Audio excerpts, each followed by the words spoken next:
Netflix पर breathless नाम की एक नई स्पेनिश मेडिकल ड्रामा सीरीज आई है, जिसे देखने के लिए आपको 8 एपिसोड देखने होंगे और उन 8 एपिसोड की लेंथ 40 से 50 मिनट तक वेरी करती है।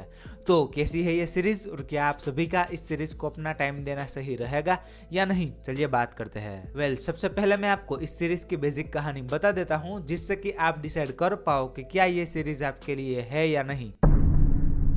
सीरीज के अंदर स्पेन के गवर्नमेंट हॉस्पिटल की कहानी दिखाई जाती है, जहां पर मेडिकल की एक टीम कैसे अपना काम करती है और उन लोगों को कैसी कैसी सिचुएशन का सामना करना पड़ता है। ये सारी चीजें जानने के लिए आपको इस सीरीज को देखना होगा। सीरीज को लेके मेरे एक्सपीरियंस की बात करूँ तो देखो, इस सीरीज में हॉस्पिटल और मेडिकल वाली सारी चीजें देखने मिलती है, जैसे कि पेशेंट का ऑपरेशन, सर्जरी, फूड पॉइजनिंग या फिर एक्सीडेंट के केसेस। और जितनी भी बार ऐसे केसेस देखने मिलते हैं, उस समय पर उसकी ट्रीटमेंट जिस प्रकार से दिखाई गई है, उसे देखने में एक अच्छा थ्रिल बिल्डअप हो जाता है। और उस समय पर डॉक्टर के ऊपर ट्रीटमेंट का कैसा प्रेशर होता है, और कई बार ऐसी सिचुएशन भी आ जाती है जिसमें डॉक्टर को जल्दबाजी में कोई फैसला लेना पड़ता है और वो फैसला कहीं गड़बड़ा ना जाए, ऐसा हमें फील होता है। लेकिन ये जो मैंने सारी बातें बताई है, वो जितनी भी बार ट्रीटमेंट होता है उसी समय पर फील होती है।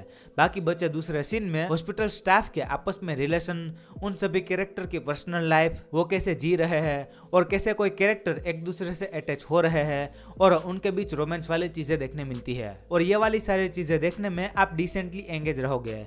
और कुछ समय पर सीरीज की पेसिंग भी गिर जाती है, तो ये बात आपको माइंड में सेट करके जाना है कि सीरीज की पेसिंग स्लो है। इसके अलावा सीरीज में उस हॉस्पिटल के मैनेजमेंट को लेकर भी कुछ सवाल दिखाए जाते हैं और जिसकी वजह से स्ट्राइक की नौबत भी आ जाती है और एक पॉलिटिकल एंगल भी उसमें जोड़ा गया है। तो ये सारी चीजें देखने में मैं डिसेंटली एंगेज रहा। बाकी सीरीज के लास्ट एपिसोड में थ्रिल अच्छा था।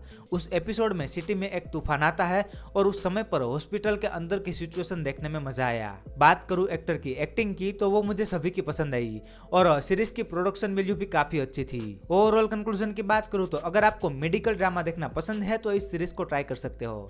बस पेसिंग को लेकर थोड़े बहुत इश्यू लग सकते हैं, तो मेरी सलाह यह है कि आप इस सीरीज को अपने टाइम के हिसाब से 1 या 2 एपिसोड ऐसे करके खत्म करना, तो आपको मजा आएगा। और हाँ, इस सीरीज का सीजन 2 भी आएगा। पेरेंटल गाइडेंस की बात करूँ तो सीरीज में गालियां सुनने मिलती है, किस सीन है, सेक्स सीन है और होमोसेक्सुअल वाले इंटीमेट सीन भी है, तो भूलकर भी इस सीरीज को फैमिली के साथ मत देखना। बाकी रेटिंग की बात करूँ तो मैं इस सीरीज को 10 में से 6 स्टार दूंगा।